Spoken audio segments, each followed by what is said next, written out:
Hello అండి అందరికీ ఈరోజు నేను కర్రీ వచ్చేసరికి బీరకాయ పచ్చిశనగపప్పు కర్రీ చేశాను. ఎలా చేశానో చూద్దాం రండి. ముందుగా స్టవ్ ఆన్ చేసుకొని కడాయి పెట్టుకొని 50 గ్రాముల ఆయిల్ వేసుకున్నాను. అలాగే 1 స్పూన్ ఆవాలు, అర స్పూన్ జీలకర్ర, 3 పచ్చిమిరపకాయలు, కొంచెం కరివేపాకు వేసి వేయించుకుంటున్నాను. అలాగే ఒక పెద్ద ఉల్లిపాయ సన్నగా తరిగి వేసుకుంటున్నాను. ఇప్పుడు దీన్ని చక్కగా వేయించాక 1 స్పూన్ వరకు అల్లం వెల్లుల్లి పేస్ట్ వేసుకుంటున్నాను. అల్లం వెల్లుల్లి పేస్ట్ పచ్చివాసన పోయేదాకా వేగనిద్దాము.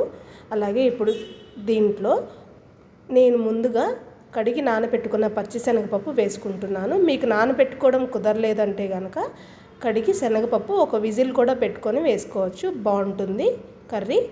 ఇప్పుడు దీంట్లో 1/2 టీ స్పూన్ పసుపు, రుచికి సరిపడా ఉప్పు వేసుకొని ఒకసారి కలిపి మూత పెట్టుకోవాలి. వాటర్తో చక్కగా ఉడికిపోతాయి పప్పు. ఇప్పుడు 1/2 కేజీ బీరకాయలు తీసి నీట్గా తొక్క తీసి కట్ చేసుకున్నాను. చూసారా, వాటర్ అంతా కూడా ఎగిరిపోయినాయి. ఇప్పుడు బీరకాయ ముక్కలన్నీ దీంట్లోకి వేసేసుకొని ఒకసారి చక్కగా మొత్తం అంతా ఒకసారి కూర అంతా కలిపి ఒక 10 నిమిషాలు మగ్గనిద్దాము. దీంట్లో ఇప్పుడు బీరకాయ కూరలో వాటర్ అంతా కూడా సపరేట్ అయిపోయింది, చూసారా, బయటకు వచ్చేసింది. దీంట్లో 2 టమాటాలు వేసి మళ్ళీ ఒకసారి కలిపి 10 నిమిషాలు మగ్గనిద్దాం. ఒకసారి మూత తీసి చూద్దాం. చూసారా, చక్కగా అంతా మగ్గిపోయింది.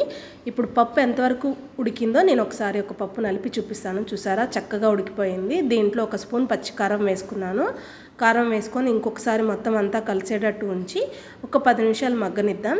చూసారా, అంత చక్కగా మగ్గిపోయింది. ఇప్పుడు దీంట్లో కొంచెం వాటర్ పోసుకుందాం. ఒకసారి మళ్ళీ అంతా కలిపి ఇంకొక 5 మినిట్స్ మగ్గనిద్దాం.